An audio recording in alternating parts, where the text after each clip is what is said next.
Corona देश भर में तेजी से फैल रहा। देश में कोरोना 12,000 केस अब तक आ चुके हैं और 12 लोगों की मौत हो चुकी है। यूपी बिहार दौरे पर पीएम मोदी के नजदीक रहने वाले के टेस्ट होंगे। देश भर में कोरोना वायरस के एक्टिव केसों की संख्या बढ़ती जा रही है, 12,000 हो चुकी है।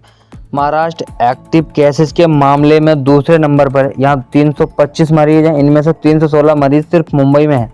इसके बाद केरल में सबसे ज़्यादा 430 कोरोना पेशेंट हैं और मंगलवार को महाराष्ट्र में 66, कर्नाटक में 36, गुजरात में 17 और बिहार में 5 और हरियाणा में 3 नए मामले सामने आए।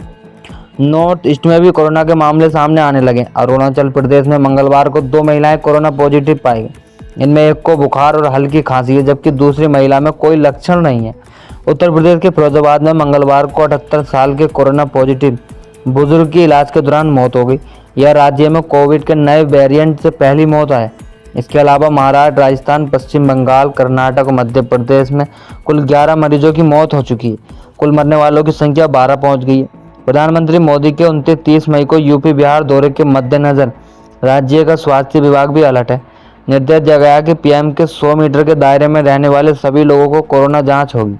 इनमें 26 मई को कोरोना के 2 मरीजों की मौत हो गई है। इनमें से एक रेलवे स्टेशन पर मृत मिला था, उसकी कोरोना रिपोर्ट पॉजिटिव आई। दूसरी मौत प्राइवेट हॉस्पिटल में भर्ती 26 साल के युवक की हुई है। उससे पहले से ही टीबी की बीमारी थी।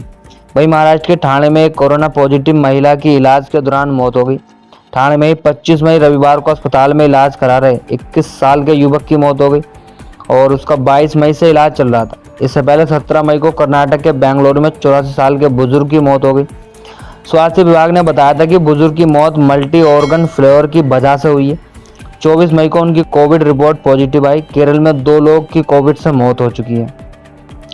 भारत के कई राज्यों में कोविड-19 के मामलों में बढ़ोतरी के बीच देश में 4 नए वेरिएंट मिले। आईसीएमआर के डायरेक्टर डॉक्टर राजीव बहल ने बताया कि दक्षिण और पश्चिम भारत से जिन वेरिएंट की सीक्वेंसिंग की गई है उसमें LF7, XFG और आदि हैं। बाकी जगहों से नमूने लेकर सीक्वेंसिंग की जा रही है ताकि नए वेरिएंट की जांच की जा सके। मामले बहुत गंभीर नहीं है और लोगों की चिंता नहीं करनी चाहिए, बस सतर्क रहना है।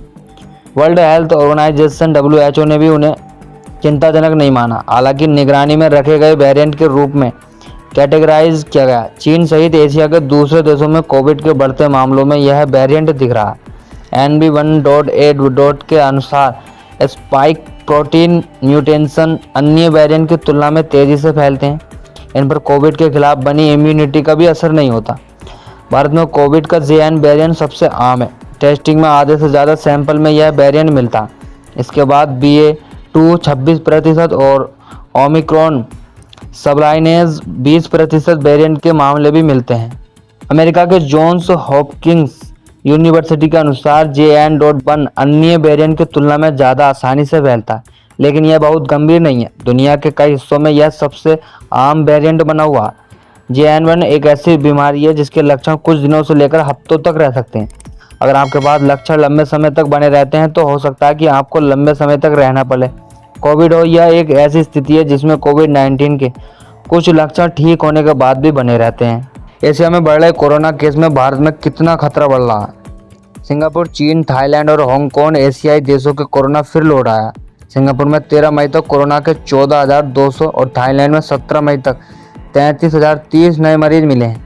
हांगकांग में 10 मई तक 1,042 नए केस सामने आए थे।